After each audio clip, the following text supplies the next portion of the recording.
A very good morning to all of you friend, this is Gaurav और मैं स्वागत करता हूं आपके अपने इस चैनल जी के क्लासेस फॉर प्रिपरेशन में।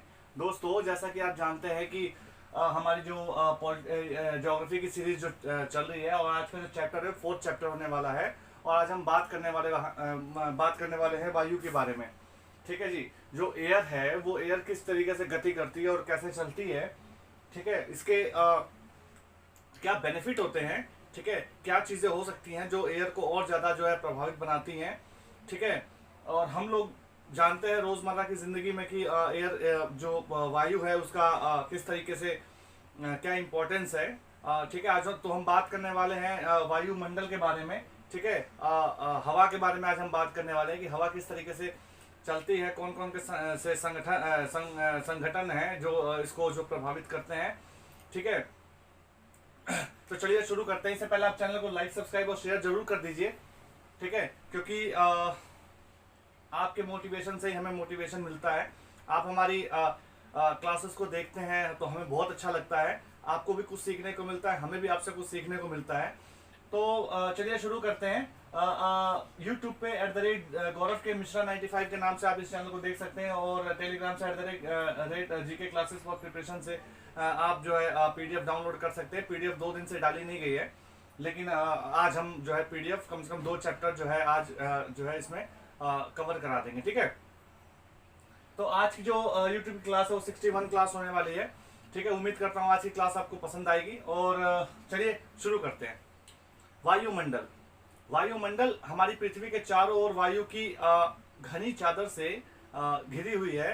या आप कह सकते हैं कि वायुमंडल क्या है। अगर कोई पूछे वायुमंडल क्या है तो हम कहेंगे कि हमारी पृथ्वी चारों ओर से वायु की घनी चादर से घिरी हुई है, जिसे हम वायुमंडल कहते हैं। सभी जीवों के लिए अति आवश्यक है। जैसे आप जानते हैं कि चाहे वो जीव जंतु पेड़ पौधे सभी के लिए आवश्यक है। 1 मिनट बिना कोई वायु के जीवित नहीं रह सकता है। ठीक है, तो आप देखते हो कि इसका इसका और क्या बेनिफिट है। इसका बेनिफिट ये है कि ये सूर्य की किरणों से हमारी रक्षा करती है। जो ठीक है, जो पराबैंगनी किरणें होती हैं इससे हमारी ये रक्षा करती है। ठीक है, अच्छा, आप देखते हो कि और हम वायुमंडल के बारे में क्या जानते हैं। ठीक है, हम क्या जानते हैं तो आप कह सकते हो कि CO2 यानी कार्बन डाइऑक्साइड जो है वायुमंडल में फैलकर पृथ्वी से विकिरित ऊष्मा को पृथ्वी पर रोककर ग्रीन हाउस प्रभाव पैदा करती है। जैसा कि आप जानते हो कि जो अगर CO2 ना हो तो हमारी पृथ्वी कितनी ठंडी होगी। लेकिन इसका भी एक आप देखते हो कि इसका हार्मफुल एक इफेक्ट भी हो गया है, क्योंकि ग्रीन हाउस जो गैस होती है ना वो कुछ ज़्यादा मतलब वो रुकना शुरू हो गई है। क्योंकि आप देखते हो कि हमारे जो वायुमंडल में किस तरीके से हानिकारक गैसें हैं वो अपना प्रभाव पैदा कर रही हैं। ठीक है, अच्छा, इसलिए आप देखोगे कि इसे जो है क्या हम बोलते हैं जो है ग्रीन हाउस गैस भी कहते हैं। ठीक है, और इसके अभाव में धरती इतनी ठंडी हो जाती कि आप देखोगे कि इस पर जो है रहना असंभव हो जाता। लेकिन जैसे मैंने बताया कि जैसे कारखानों एवं कार के धुएं ने वायुमंडल के जो वायुमंडल का जो स्तर है वो काफी बढ़ा दिया है। और आप देखोगे तब इस ऊष्मा के द्वारा जो पृथ्वी का तापमान बढ़ जाता है। तो हम इसको क्या कहते हैं, भूमंडलीय तापन कहते हैं, यानी ग्लोबल वार्मिंग। ग्लोबल वार्मिंग कहते हैं। ठीक है, क्या कहते हैं इसको, भूमंडलीय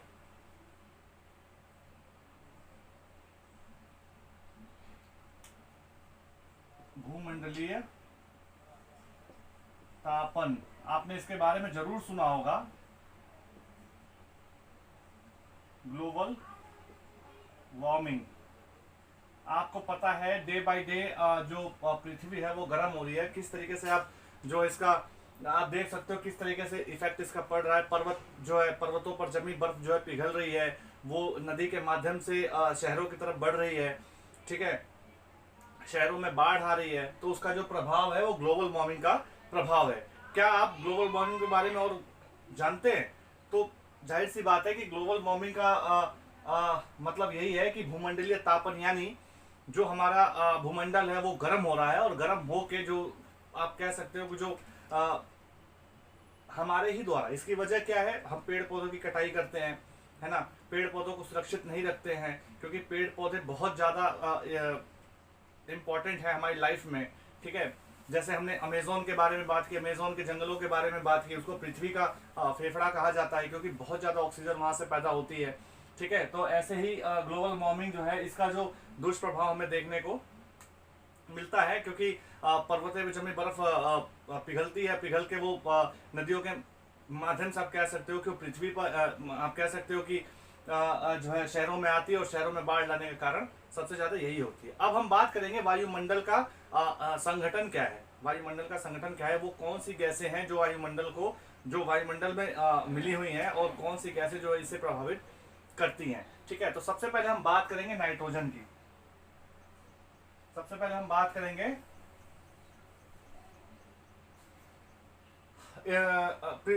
वायु का संगठन।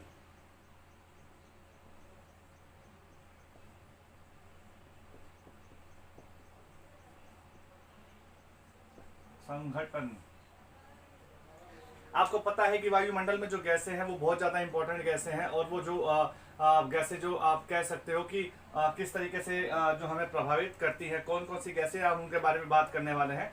ठीक है, तो इसमें जो है सबसे पहले हम बात करते हैं नाइट्रोजन की। नाइट्रोजन, आपको पता है कि नाइट्रोजन का जो लेवल है वो सबसे ज़्यादा है। कितना है, 78% है। उसके बाद आ जाता है ऑक्सीजन।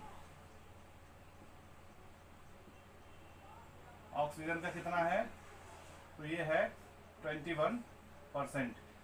ठीक है, नाइट्रोजन का कितना है, 71%, ऑक्सीजन का कितना है, 21%। ठीक है, इसके बाद जो है कार्बन डाइऑक्साइड आता है।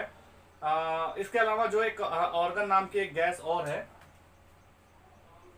ऑर्गन की पहले बात करते हैं, फिर कार्बन डाइऑक्साइड की बात करेंगे। ऑर्गन जो है, इसका परसेंटेज कितना है, 0.93%। फिर आता है CO2, कार्बन डाइऑक्साइड। तो कार्बन डाइऑक्साइड का परसेंटेज कितना है, तो इसका है 0.03%। ठीक है जी, कार्बन डाइऑक्साइड की परसेंटेज है। इसके अलावा हीलियम हो गई, ओजोन हो गई, और जो हाइड्रोजन होती है वो अन्य गैसों में शामिल है। यानी कौन कौन सी है, तो इसमें हीलियम है,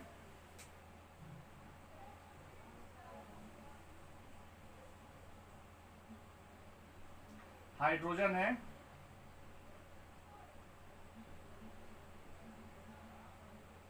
अच्छा, जो हीलियम है, आप देखोगे कि जो हीलियम है, हीलियम भी इंपॉर्टेंट है। ठीक है, तो ये अन्य गैसों के साथ ये भी जो है इंपॉर्टेंट रोल प्ले करती है। ठीक है,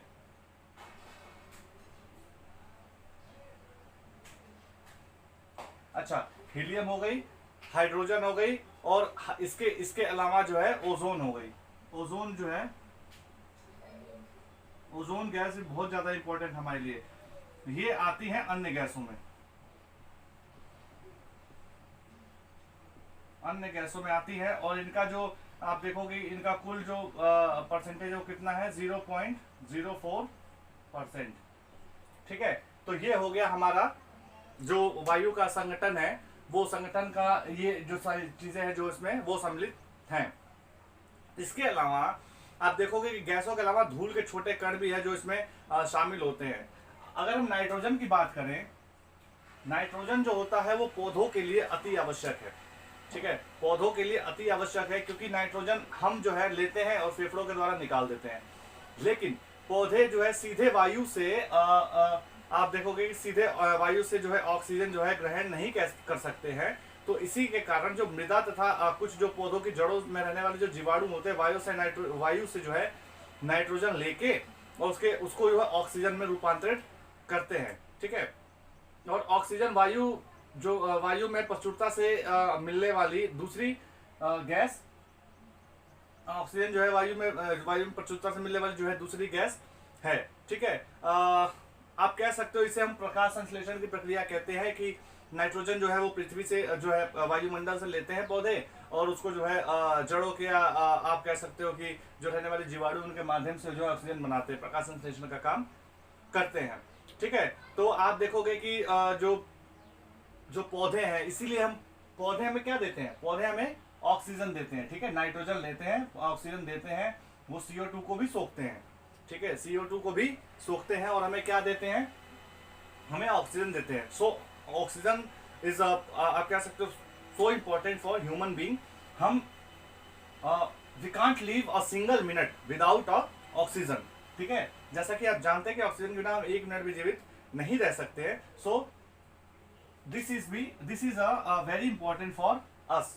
सो आप कह सकते हो कि वायुमंडल में ऑक्सीजन की बहुत ज्यादा आवश्यक है और नाइट्रोजन भी आवश्यक, मतलब आप कह सकते हो कि नाइट्रोजन की भी आवश्यकता है हमारे वायुमंडल में, ठीक है।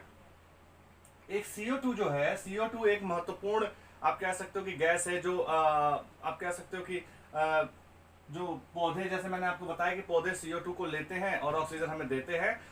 मनुष्य और जो पशु होता है वो CO2 को छोड़ता है, ठीक है। कौन छोड़ता है, मनुष्य और पशु, यानी ह्यूमन और एनिमल्स CO2 को छोड़ते हैं और पौधे जो होते हैं, पौधे इनको ग्रहण करते हैं, ठीक है। CO2 का जो बढ़ना है वो बहुत ज्यादा खतरनाक है। आपको पता है कि CO2 का बढ़ना ग्लोबल वार्मिंग का सबसे बड़ा कारण है, ठीक है। जब वायुमंडल गर्म होती है तो आप देखते हो कि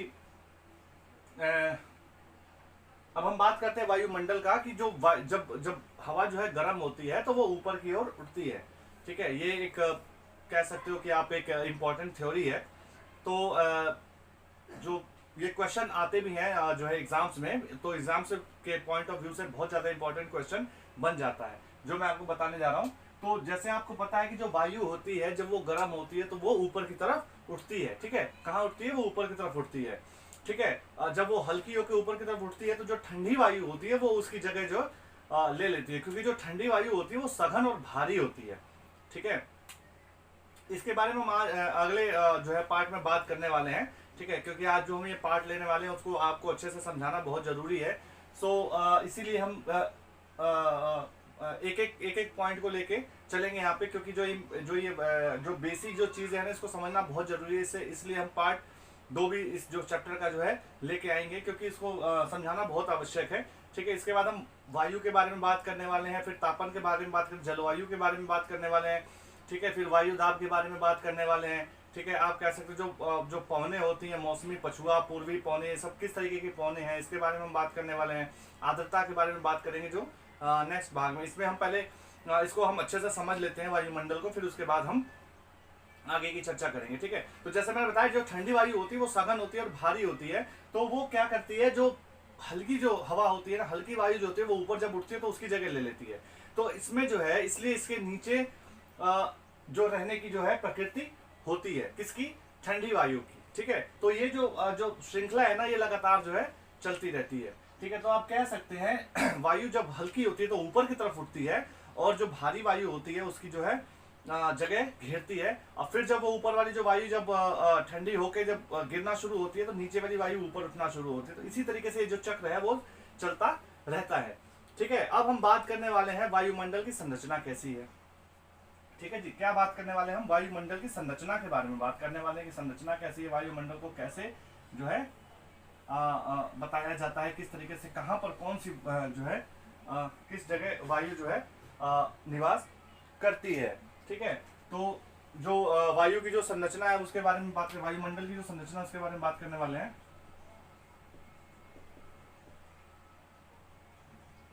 वायुमंडल की संरचना,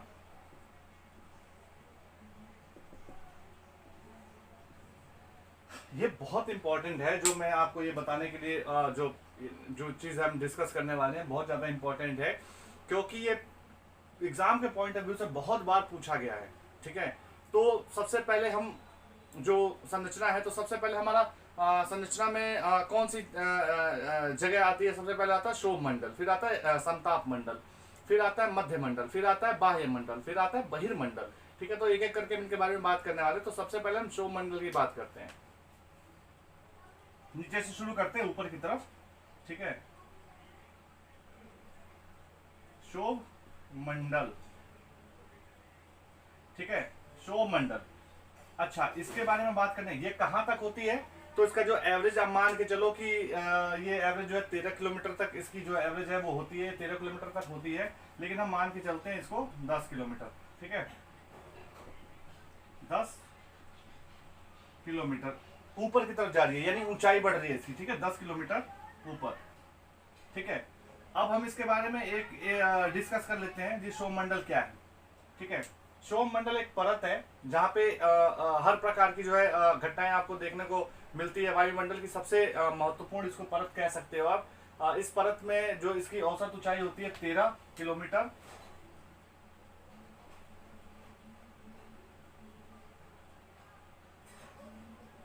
13 किलोमीटर इसकी औसत ऊंचाई कितनी होती है, 13 किलोमीटर।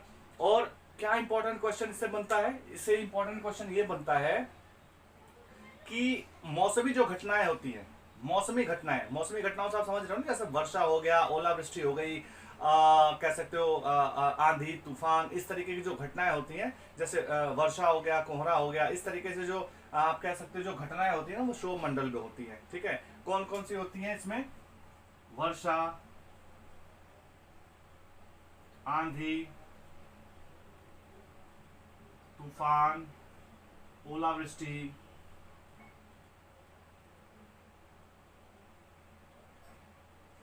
इस तरीके की जो घटनाएं होती है ना, वो कहाँ होती हैं, क्षोभ मंडल में होती हैं। ये इंपॉर्टेंट है, आप इसको जरूर नोट कर लीजिए, क्योंकि एग्जाम में पूछा जाता है, कई बार पूछा गया है, ठीक है, इसलिए मैं आपको बता रहा हूँ, ठीक है। तो अब इसके बाद जो है, जो ये जो आपने देखा ना, ये जो लाइन बनाती है, इसको क्षोभ मंडल सीमा बोला जाता है। क्या बोला जाता है, इसको हम बोलेंगे क्षोभ मंडल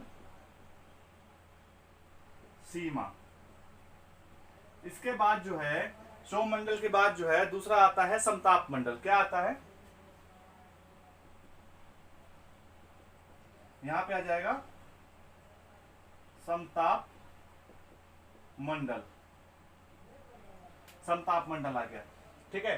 समताप मंडल की जो सीमा है वो कहां तक होगी, तो ये होगी 45 किलोमीटर तक, यानी 10 से 45 किलोमीटर, ठीक है जी। ये कितनी होगी, ये 45 किलोमीटर तक हो जाती है। इसके बाद जो है इस समताप मंडल की क्या खासियत है, इसके बारे में बात कर लेते हैं। तो क्षोभ मंडल के ऊपर जो लगभग आप कह सकते हो जो इसका औसत होता है 50 किलोमीटर तक, मैंने 45 लिखा है, 50 किलोमीटर तक इसका औसत होता है, 50 किलोमीटर तक इसका औसत होता है, ठीक है। तो ये जो है ये बताने के लिए, ठीक है, कि इतना होता है और औसत जो है 50 किलोमीटर तक इसका हो सकता है, ठीक है। तो इसमें जो है ये इंपॉर्टेंट क्यों हमारे लिए, समताप मंडल का जो आप कह सकते हो ना कि इसमें कोई हलचल नहीं होती है, इसका जो एटमॉस्फेयर होता है बिल्कुल शांत होता है, इसीलिए इसमें हवाई जहाज उड़ने के लिए ना आदर्श परिस्थिति, इसको हम कह सकते हैं कि यहाँ पे हवाई जहाज उड़ने की जो है आदर्श परिस्थिति होती है, ठीक है। और इसी में ओजोन परत होती है। क्या होती है, ओजोन गैस होती है, ओजोन गैस। ये बहुत ज्यादा इंपॉर्टेंट है, आपको इसको बहुत समझना बहुत जरूरी है। ओजोन जो है गैस जो है इसी में होती है, जिसको ओजोन परत भी कहते हैं, ठीक है। तो इससे क्या फायदा होता है, जो हमारी पृथ्वी पर पड़ने वाली जो परावैंगनिक किरणें होती है, सूर्य की किरणें जो होती है, उनको रोकने में सक्षम है, बहुत ज्यादा इंपॉर्टेंट है। उसके बाद आप इसको अब इसको हम क्या बोलेंगे, यहाँ पे समताप सीमा, इसको हम क्या बोलते हैं, इसको हम बोलते हैं समताप सीमा। अब इसके बाद अगली सीमा शुरू होती है, ठीक है। इसके बाद क्या शुरू होता है जी, इसके बाद अगली सीमा शुरू होती है, ठीक है। अब अगली सीमा कौन सी होगी, उसके बारे में बात कर लेते हैं। तो अगली जो सीमा होगी वो होगी मध्यमंडल। क्या होगी, मध्यमंडल।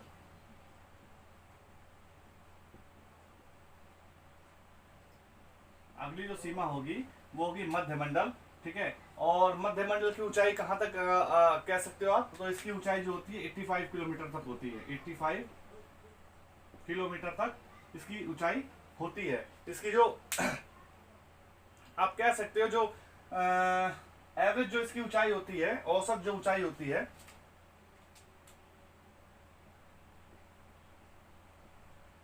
एक ऊंचाई होती है, ठीक है, एक औसत ऊंचाई होती है। तो जो इसकी औसत ऊंचाई होती है वो 80 किलोमीटर मान लो, औसत ऊंचाई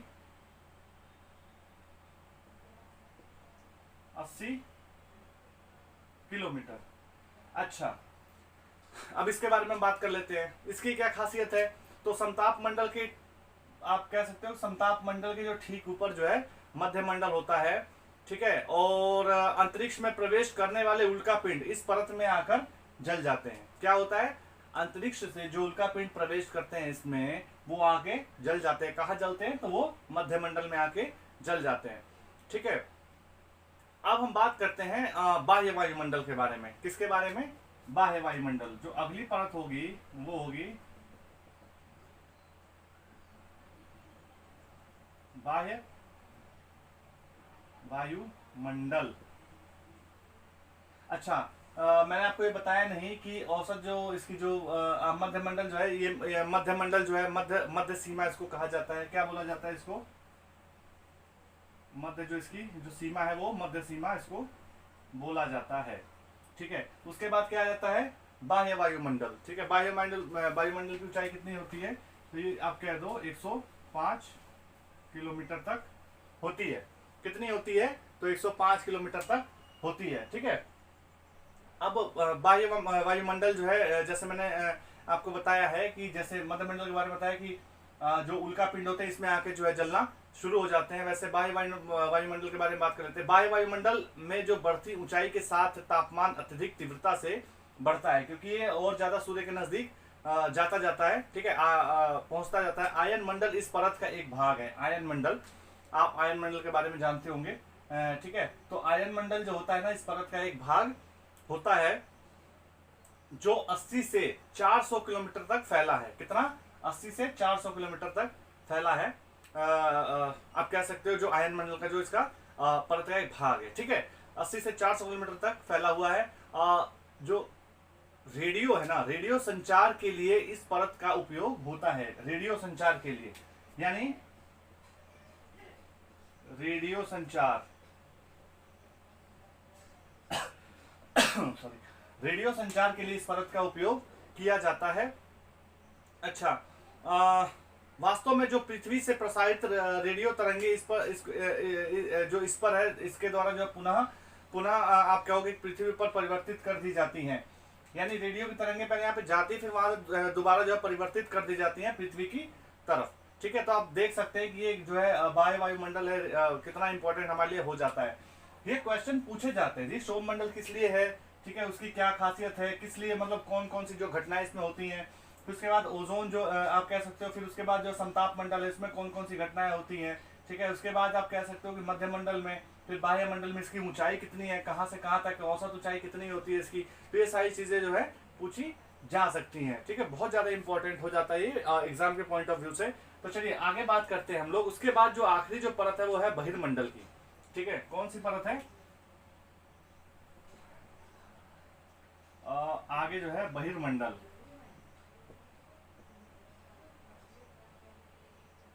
बहिर्मंडल की परत है, ठीक है। तो इसके बाद जो परतें शुरू, जैसे मैंने बताया 80 से 400 किलोमीटर तक ना, इसके बाद जो भी परतें होते हैं बहिर्मंडल में उसकी जो है गिनती है। वायुमंडल की सबसे जो ऊपरी परत होती है वो बहिर्मंडल को माना जाता है, ठीक है। यह वायुमंडल की पतली परत होती है। ये जो वायुमंडल की पतली परत होती है और हल्की गैसों, जैसे आप कह सकते हो हीलियम और हाइड्रोजन, यहीं से अंतरिक्ष में तैरती रहती है। हीलियम और हाइड्रोजन, कौन सी गैसें, हीलियम हाइड्रोजन अंतरिक्ष में तैरती रहती है यहाँ पे बहिर्मंडल में, ठीक है।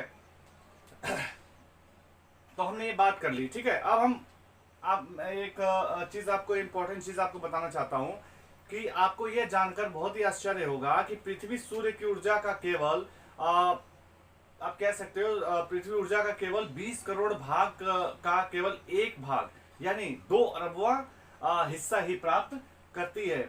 यानी आप कह सकते हो कि जो सूर्य की जो किरणें हैं, या जो सूर्य का जो आप कह सकते हो जो ऊर्जा है, उससे कितना प्राप्त करती है, 2 अरबवां भाग ही प्राप्त करती है, ठीक है। तो आप देख सकते हैं कि पृथ्वी के अंदर कितनी ज्यादा पावर है, कितनी ज्यादा शक्ति है। सिर्फ एक हिस्से से हमारी पूरी जो है जो पृथ्वी है वो किस तरीके से चल रही है, ठीक है।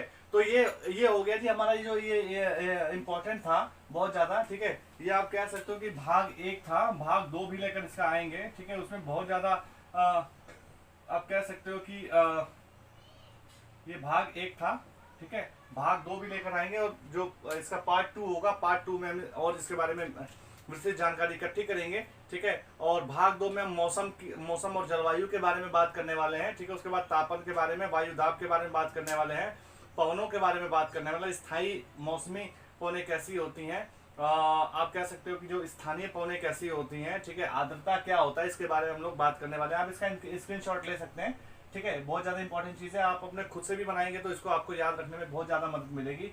तो आज के चैप्टर में इतना ही। आज के चैप्टर कह सकते हो कि आज के भाग में इतना ही। अगले भाग को फिर लेकर हम जल्द हाजिर होंगे। उससे पहले आप चैनल को लाइक, सब्सक्राइब और शेयर जरूर कर दीजिए, ठीक है। और हमारा सपोर्ट करिए, हमें हमारा साथ दीजिए, ताकि और अच्छी से अच्छी और क्लासें हम लेकर आ सकें आपके लिए। तो उम्मीद करता हूँ आज की क्लास आपको अच्छी लगी होगी। इसी के साथ आप सभी लोग स्वस्थ होंगे, मस्त होंगे, अपनी सेहत का ख्याल रख रहे होंगे। अभी फिर से जो है गर्मी जो है बढ़नी शुरू हो गई है, उमस बहुत ज़्यादा हो गई है, ठीक है। तो अपनी सेहत का ख्याल रखिए, टाइम पे खाइए, टाइम पे सोइए और अपना अच्छे से ख्याल रखिए, ठीक है। फिर हम हाजिर होते हैं एक नई क्लास के साथ। तब तक के लिए नमस्कार, धन्यवाद।